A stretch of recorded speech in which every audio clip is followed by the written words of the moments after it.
Hello दोस्तों, नमस्कार। Hindi academy platform पर आप सबका स्वागत है। तो कैसे हैं आप लोग? आशा करती हूँ अच्छे होंगे और मन लगा के पढ़ाई कर रहे होंगे। दोस्तों, अगर आप इस चैनल पर नए हैं तो इस चैनल को सब्सक्राइब कर लीजिए, बेल आइकन प्रेस कर लीजिए, जिससे वीडियो की हर नोटिफिकेशन आप सबको मिल जाया करें। तो चलिए बिना देर किए हुए वीडियो शुरू करती हूँ। आज मैं एक नया टॉपिक अष्टछाप के कवियों को लेके आई हूँ। तो चलिए देखते हैं अष्टछाप के कवि का जीवन काल यानी समय व इनके गुरु कौन थे। तो देखिए, जैसा कि आप सभी जानते हैं, अष्टछाप की स्थापना विट्ठल नाथ ने की थी। तो देखिए, अष्टछाप के कवियों और इनका जीवन काल व गुरु।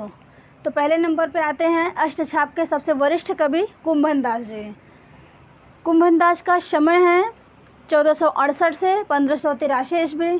कहाँ पे इनका जन्म हुआ था? तो जमुनावती उत्तर प्रदेश में, और इनके गुरु का नाम वल्लभाचार्य था। ठीक है। अष्टछाप के पहले वरिष्ठ कवि कौन से हैं? तो कुंभन दास जी हैं। कुंभन दास जी, इनके बाद आते हैं शूरदास। शूरदास का समय है 1478 ईस्वी से 1583 ईस्वी तक, और इनका जन्म स्थान है सीही उत्तर प्रदेश में, और ये भी आपके वल्लभाचार्य के शिष्य हैं। तीसरे नंबर पे आते हैं परमानंद दास। परमानंद दास का समय है 1493 ईस्वी। इनका कन्नौज उत्तर प्रदेश में हुआ था। परमानंद जी का जन्म 1493 ईस्वी में कन्नौज उत्तर प्रदेश में हुआ था। ये भी वल्लभाचार्य के शिष्य हैं। चौथे नंबर पे आते हैं कृष्णदास जी। कृष्णदास का समय है 1496 ईस्वी से 1578 ईस्वी तक। ये चिलोतरा गुजरात में ये पड़ता है, चिलोतरा स्थान, वहीं पे इनका जन्म हुआ था। किसका? कृष्णदास का। और ये भी आते हैं वल्लभाचार्य के शिष्य हैं। पाँचवें नंबर पे आते हैं गोविंद स्वामी, जिनका समय है 1505 से लेके 1585 ईस्वी तक, और इनका समय आंतरी राजस्थान में हुआ था। इनके गुरु हैं विट्ठल नाथ जी। ठीक है। फिर आते हैं छीत स्वामी। छीत स्वामी का जन्म 1555 ईस्वी में हुआ और मृत्यु 1585, और मथुरा उत्तर प्रदेश में उनका जन्म हुआ था। छीत स्वामी का गुरु थे विट्ठल नाथ। फिर आते हैं आपके चतुर्भुज दास। चतुर्भुज दास जी 1530 ईस्वी में, ये इनके कुंभन दास जी के पुत्र हैं। तो चतुर्भुज दास जी 1530 ईस्वी समय है 1530 ईस्वी से 1585 ईस्वी तक, जमुनावती उत्तर प्रदेश। ये भी इनके गुरु हैं विट्ठल नाथ जी। फिर आठवें नंबर पे आते हैं आपके नंददास जी। नंददास जी, इनका समय है 1533 से 1583 ईस्वी तक। ये रामपुर उत्तर प्रदेश के, ये भी आपके विट्ठल नाथ के शिष्य हैं। तो अष्टछाप के ये 8 कवि हो गए। कृष्ण भक्ति शाखा में इनका महत्वपूर्ण योगदान है। तो अष्टछाप की स्थापना 1565 ईस्वी में विट्ठल नाथ ने की थी, और उन्हीं में ये 8 कवि अष्टछाप में आते हैं। तो इनको हम एक बार फिर से देख लीजिए। इनका समय, कुंभन दास का समय 1468 से 1583 ईस्वी, जमुनावती उत्तर प्रदेश, ये वल्लभाचार्य के शिष्य थे। सूरदास जी 1478 से 1583 ईस्वी, सीही उत्तर प्रदेश, ये भी वल्लभाचार्य के शिष्य हैं। और परमानंद दास जी 1493 ईस्वी है, कन्नौज उत्तर प्रदेश, ये भी वल्लभाचार्य के शिष्य हैं। चौथे नंबर पर आते हैं कृष्णदास जी। 1496 ईस्वी से लेके 1578 ईस्वी तक चिलोतरा गुजरात में, ये भी वल्लभाचार्य के 4 शिष्य हैं। अष्टछाप में 8 कवि, 4 वल्लभाचार्य के और 4 विट्ठल नाथ के शिष्य हैं। तो देखिए, पाँचवें नंबर पे गोविंद स्वामी 1505 से 1585 तक, आंतरी राजस्थान में। इनका जन्म व समय पूछा जाता है। कभी कभी इनका समय क्रम से लगाने के लिए भी एग्ज़ाम में आ जाता है, तो इनको आप लोग याद करके रखिए। फिर छीत स्वामी 1515 से 1585 तक, मथुरा उत्तर प्रदेश, विट्ठल नाथ के शिष्य। और चतुर्भुज दास हैं। चतुर्भुज दास का समय है 1530 से 1585 तक, जमुनावती उत्तर प्रदेश, और ये कुंभन दास के पुत्र हैं, ये भी एग्ज़ाम में बन सकता है कि कुंभन दास का चतुर्भुज दास से कौन सा संबंध है, पिता का, पुत्र का, ऐसे 4 ऑप्शन रख देगा। इसके पहले आपका भारतेंदु हरिश्चंद्र जी और उनके पिता गोपाल चंद गिरधर दास का क्वेश्चन बन चुका है एग्ज़ाम में, तो ये भी बन सकता है, इसको आप लोग याद रखिएगा। और आखिरी है नंददास। नंददास जी 1533 है उनका समय, 1533 से 1583 तक रामपुर उत्तर प्रदेश, और ये विट्ठलनाथ के शिष्य हैं। तो अष्टछाप के ये शिष्य वल्लभाचार्य के शिष्य सूरदास, इनका महत्वपूर्ण स्थान है, और विट्ठलनाथ के शिष्यों में नंददास, ये अष्टछाप में दोनों लोग महत्वपूर्ण भूमिका निभाते हैं। तो अगर सबसे वरिष्ठ कवि पूछता है तो कुंभन दास, अष्टछाप के वरिष्ठ कवि कुंभन दास हैं। ठीक है, तो इनको ट्रिक से याद कर लीजिए, देख लीजिए। कुंभशूर परम कृष्ण वल्लभ के आचार्य थे। कुंभशूर परम कृष्ण वल्लभ के आचार्य थे गोविंद छीत चतुर्भुज नंद, क्षमा कीजिएगा, छीत ऐसे रहेगा, गोविंद छीत चतुर्भुज नंद विट्ठल के प्यारे थे। कुंभशूर परम कृष्ण वल्लभ के आचार्य थे, गोविंद छीत चतुर्भुज नंद विट्ठल के प्यारे थे। ठीक है, तो चलिए स्क्रीनशॉट ले लीजिए, फिर इनके बारे में जो मेन तथ्य है एग्ज़ाम की दृष्टि से वो हम आप सबको नोट करवा दें। वो एग्ज़ाम में पूछे हुए हैं और आने वाले एग्ज़ाम में, भावी एग्ज़ाम में पूछ भी सकते हैं। ठीक है, चलिए स्क्रीनशॉट ले लीजिए।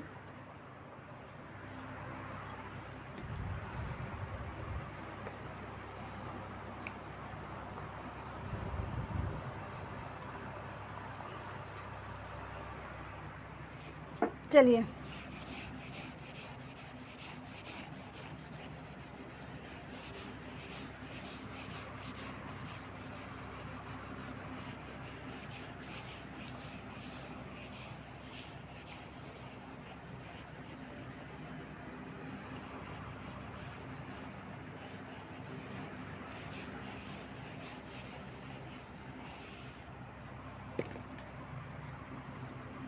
अच्छा, एक हैं वल्लभाचार्य के पुत्र विट्ठलनाथ हो गए, विट्ठलनाथ के पुत्र गोकुलनाथ हो गए।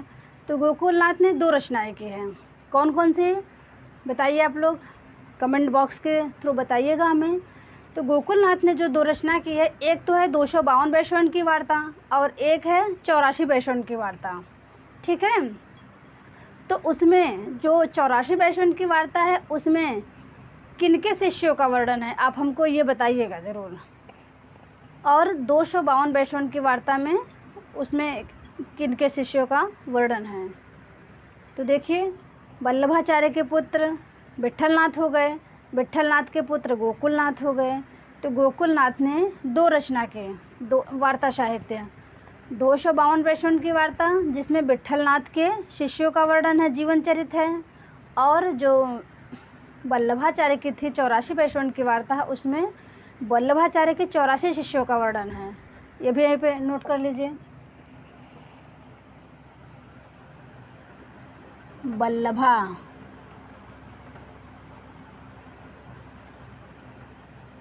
वल्लभाचार्य के पुत्र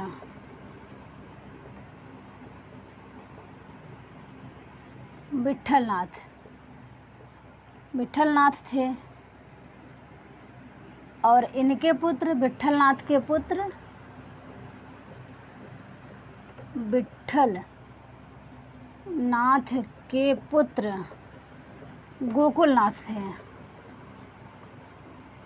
गोकुलनाथ थे। इन्होंने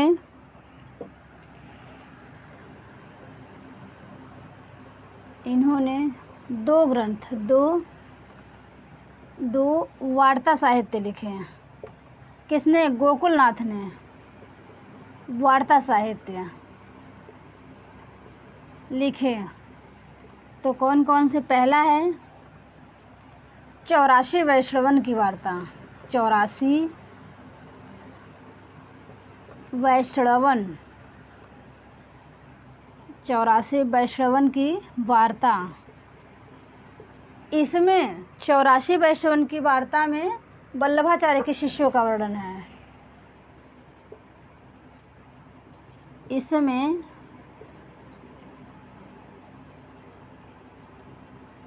इसमें वल्लभाचार्य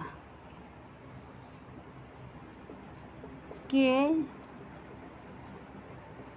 शिष्यों का वर्णन है। ठीक है, यह भी एग्ज़ाम में पूछा गया है। दूसरा है 252 वैष्णवन की वार्ता। 252 वैष्णवन, 252 वैष्णवन की वार्ता। इसमें विट्ठलनाथ,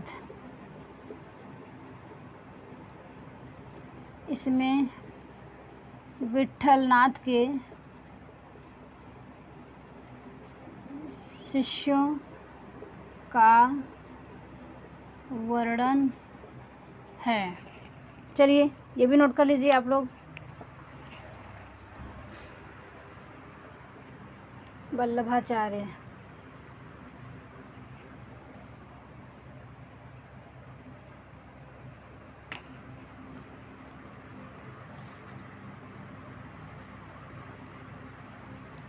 चलिए वल्लभाचार्य, इनका दार्शनिक मत है शुद्धाद्वैतवाद। यहीं पर नोट कर लीजिए। वल्लभाचार्य का दार्शनिक मत पूछा जाता है एग्जाम में। दार्शनिक मत शुद्धाद्वैतवाद है, शुद्धाद्वैतवाद है। नोट कर लीजिए।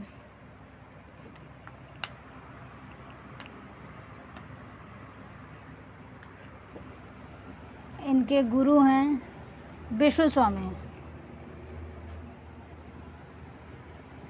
इनके भी गुरु याद कर लीजिए, विष्णु स्वामी।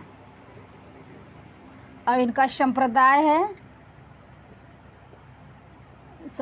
है रुद्र। ठीक है, रुद्र संप्रदाय है। चलिए स्क्रीनशॉट ले लीजिए। फिर अष्टछाप के जो कवि हैं, जो उनसे क्वेश्चन बनते हैं, उसको हमने कलेक्ट किया हुआ है, वो आप सबको नोट करवा दूँ। चलिए स्क्रीनशॉट ले लीजिए। ठीक,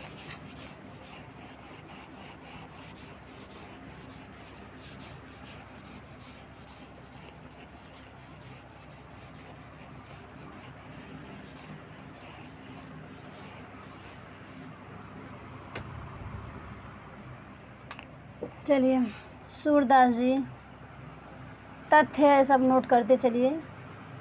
सूरदास जी ने अपने ग्रंथ साहित्य लहरी में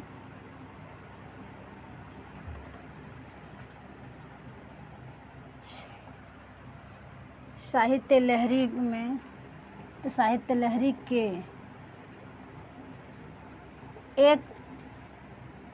लहरी के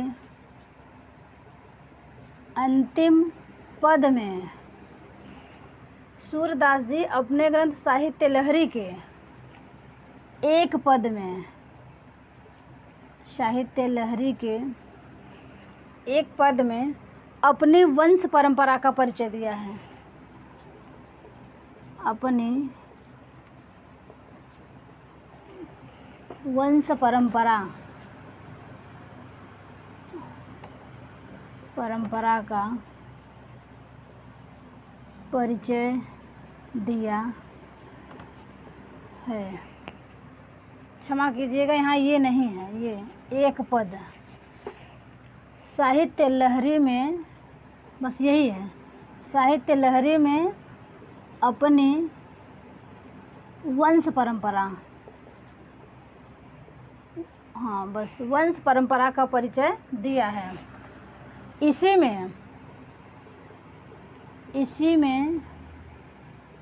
इसी में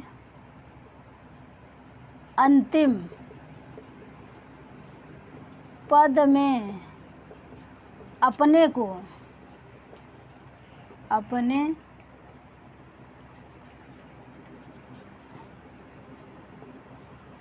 को पृथ्वीराज रासो के रचयिता चंद बरदाई को उनका वंशज बताए हैं। ठीक है, अपने को चंद बरदाई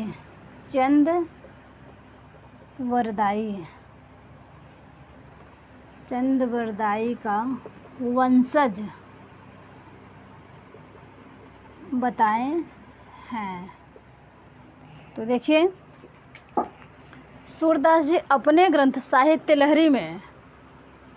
लहरी में ये एक नायिका भेद है। ये ग्रंथ सूरदास जी का साहित्य लहरी नायिका भेद है। इसमें दृष्टिकूट पद हैं और इसी में सूरदास जी ने अपनी इस रचना में अपनी वंश परंपरा का परिचय दिया है। ये क्वेश्चन अभी तक बना नहीं, लेकिन संभावना है इस बार बन सकता है कि सूरदास जी ने अपनी वंश परंपरा का परिचय अपने किस पुस्तक में दिया है, तो साहित्य लहरी। और उसमें एक पद में सूरदास जी ने साहित्य लहरी में अपने इसी रचना में अंतिम पद में अपने को चंद बरदाई का वंशज बताया है। ठीक है, ये भी एग्ज़ाम में क्वेश्चन बन सकता है कि सूरदास जी ने अपने किस रचना में और किसके वंशज बताए हैं अपने आप को, तो चंद बरदाई को। ठीक है, तो अपने वंश परंपरा का परिचय साहित्य लहरी में दिए हैं और साहित्य लहरी दृष्टिकूट पदों का वर्णन है साहित्य लहरी में, और साहित्य लहरी नायिका भेद है। अगर पूछे विषय तो साहित्य लहरी नायिका भेद है। ठीक है, चलिए अगला तथ्य देखिए।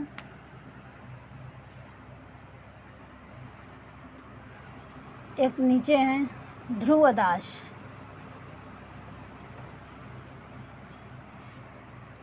ध्रुवदास जी ने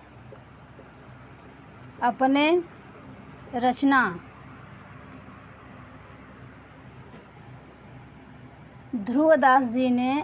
रचना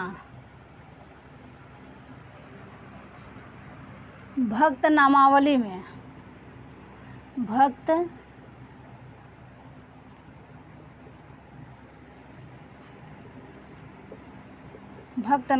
में नंददास के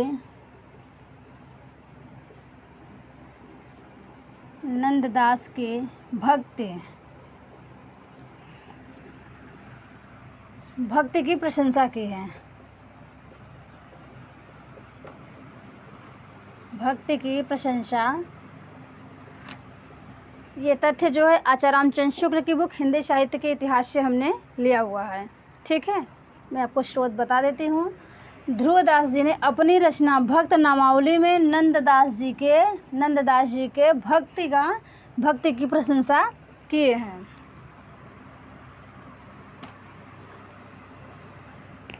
तो नंददास जी की बहुत सी रचनाएं हैं, तो चलिए देख लेते हैं। एक महत्वपूर्ण रचना है उनकी रास पंचाध्यायी। नंददास की रास पंचाध्यायी रचना, रास पंचाध्यायी। नंददास की रास पंचाध्यायी रचना रोला छंद में है। किस छंद में है, ये क्वेश्चन बन चुका है। रोला छंद में है और इसमें रास पंचाध्यायी में 5 अध्याय हैं।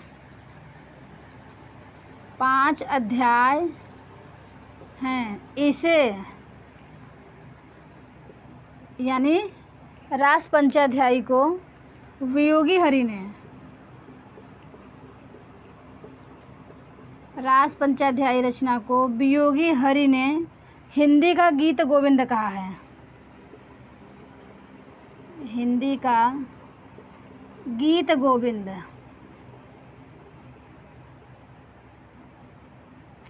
गीत गोविंद कहा। चलिए देखिए अगला तथ्य। कृष्णदास जी हैं, उनकी रचनाएं बहुत प्रसिद्ध हैं। 3 रचनाएं हैं, वो भी एग्ज़ाम में पूछी हुई हैं। तो देखिए कृष्णदास जी की रचनाएं।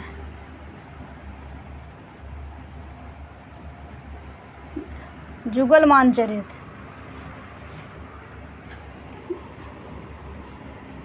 जुगलमान चरित, इसको आप लोग इम्पोर्टेंट करके रखिए। जुगलमान चरित, ये वेरी इम्पोर्टेंट कर लीजिए, ये बहुत बार ये रचना पूछा हुआ है। एक है भ्रमर गीत, एक है प्रेम तत्व निरूपण। प्रेम तत्व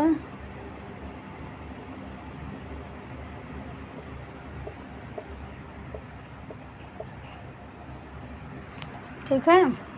तो देखिए सूरदास जी अपने ग्रंथ साहित्य लहरी में अपनी वंश परंपरा का परिचय दिए हैं और उस रचना के अंतिम पद में भेद है और उसमें नायिका भेद है। दृष्टकूट पद भी साहित्य लहरी में ही है। और देखिए ध्रुवदास जी अपने भक्त नामावली में नंददास की भक्ति की प्रशंसा किए हैं। ये क्वेश्चन कथन से पूछ सकता है कि किस कृष्ण भक्ति शाखा के किस कवि ने अपनी किस रचना में नंददास की प्रशंसा की है। या तो ऐसे पूछ सकता है कि ध्रुवदास जी ने अपनी रचना भक्त नामावली में नंददास की या किस कवि की भक्ति की प्रशंसा की है और ये कथन किसका है, किसके लिए कहा गया है। तो आचार्य रामचंद्र शुक्ल का ये कथन है। ठीक है।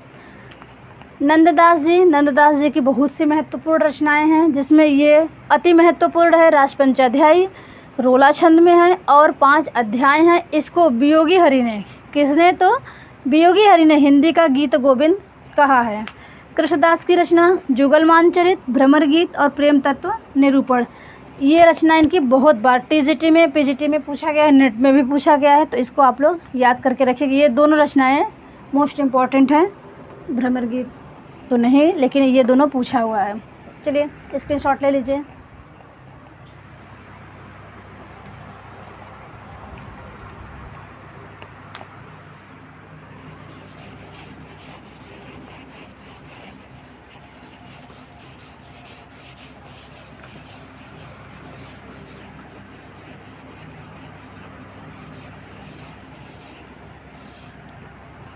दोस्तों ये जो छोटे छोटे महत्वपूर्ण तथ्य आपको दिए जा रहे हैं, ये परीक्षा की दृष्टि से बहुत महत्वपूर्ण हैं। आप इनको एक पतला सा नोटबुक बना लीजिए, उस पर नोट करते हुए चलिए। जो परीक्षा की दृष्टि से अति महत्वपूर्ण हैं उन्हीं को यहाँ लाया जा रहा है।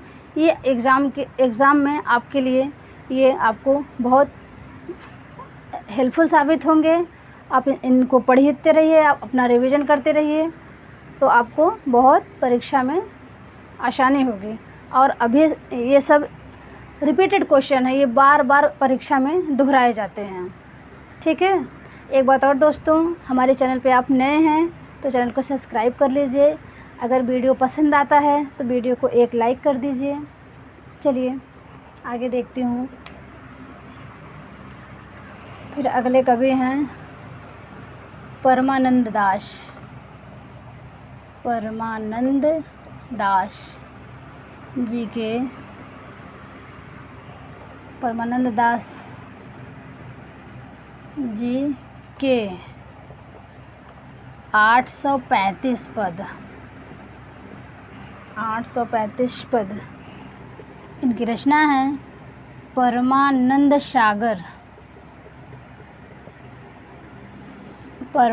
सागर में संकलित है।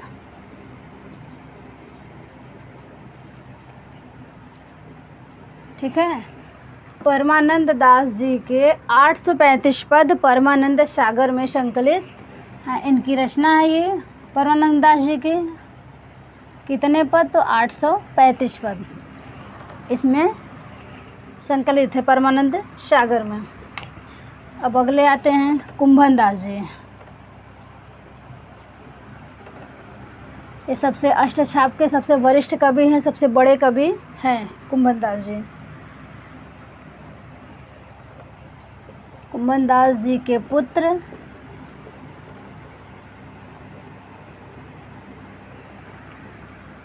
चतुर्भुज दास। चतुर्भुज दास की भाषा चलती और सुव्यवस्थित है। सुव्यवस्थित है, ये भी आपका कथन है आचार्य रामचंद्र शुक्ल का, इसको आप लोग नोट कर लीजिए।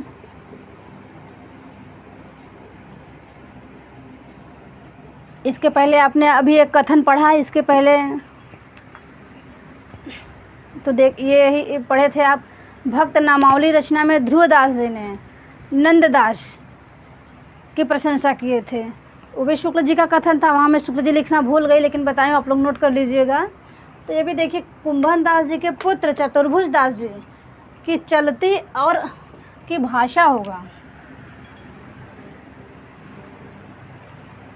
इनकी भाषा चतुर्भुज दास जी के, क्षमा कीजिएगा यहाँ भाषा है, कुंभन दास जी के पुत्र चतुर्भुज दास जी की भाषा चलती और सुव्यवस्थित है। चलती और सुव्यवस्थित है, आचार्य शुक्ल ने कहा है।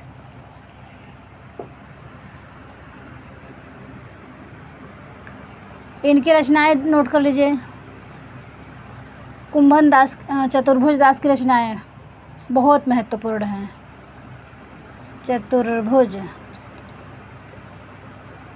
चतुर्भुज दास की रचनाएं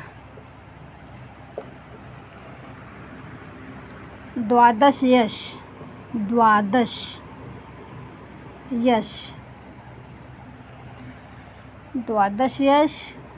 भक्ति प्रताप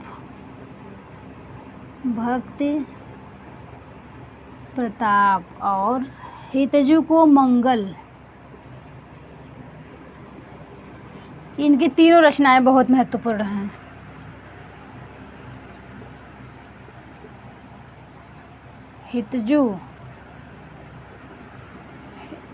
हितजु को मंगल, ठीक है। चतुर्भुज दास की तीन रचनाएं हैं, द्वादश यश, भक्ति प्रताप और हितजु को मंगल। ये तीनों रचनाएं पूछी हुई हैं, ठीक है। द्वादश यश, 10 यश के लिए भक्ति प्रताप हितकारी होता है, ऐसे याद कर लीजिए।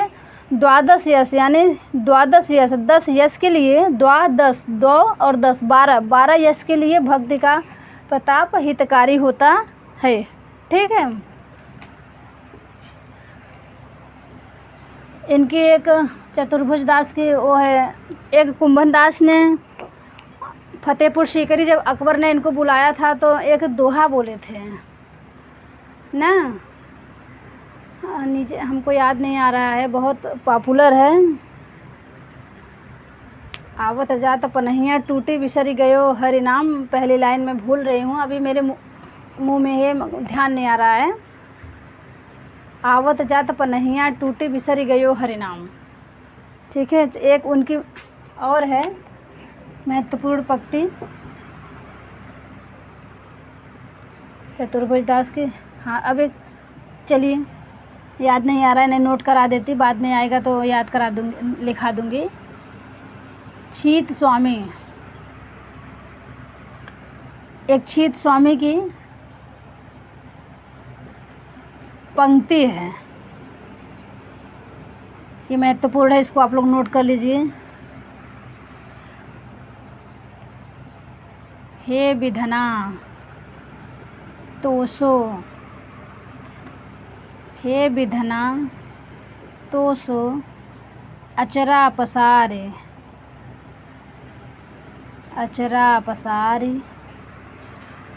मांगो,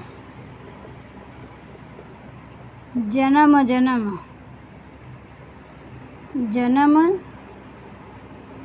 जन्म, जन्म जन्म दीजो, दीजो यही, दीजो यही ब्रज बसिहों,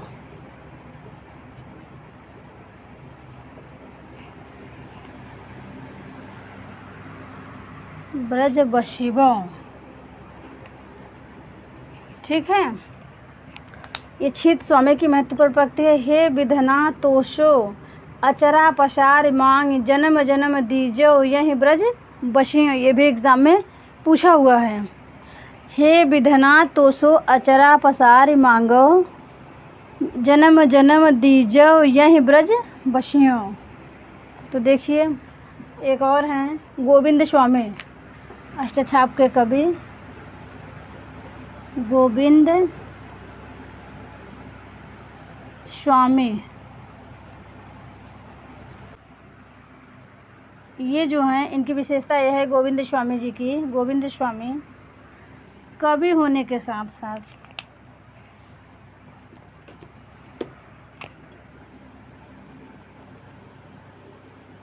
कवि होने के साथ साथ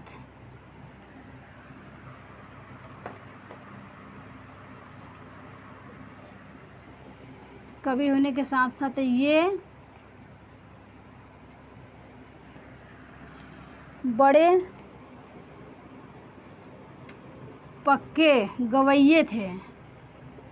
ये भी आचार्य रामचंद्र शुक्ल का कथन है, गवैये थे। गोविंद स्वामी जी कवि होने के साथ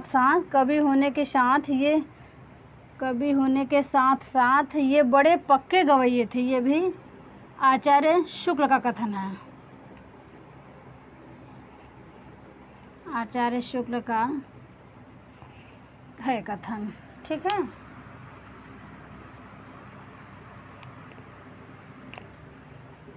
तो दोस्तों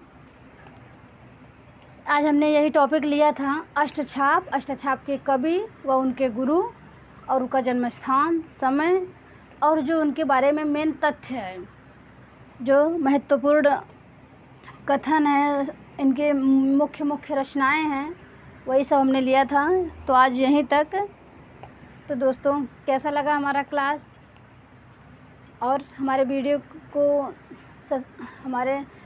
को एक लाइक कर दीजिए और चैनल को सब्सक्राइब कर लीजिए। तो दोस्तों हमें सपोर्ट करिए। चलिए मिलते हैं हम नेक्स्ट वीडियो में आप सबसे, और वीडियो देखने के लिए धन्यवाद।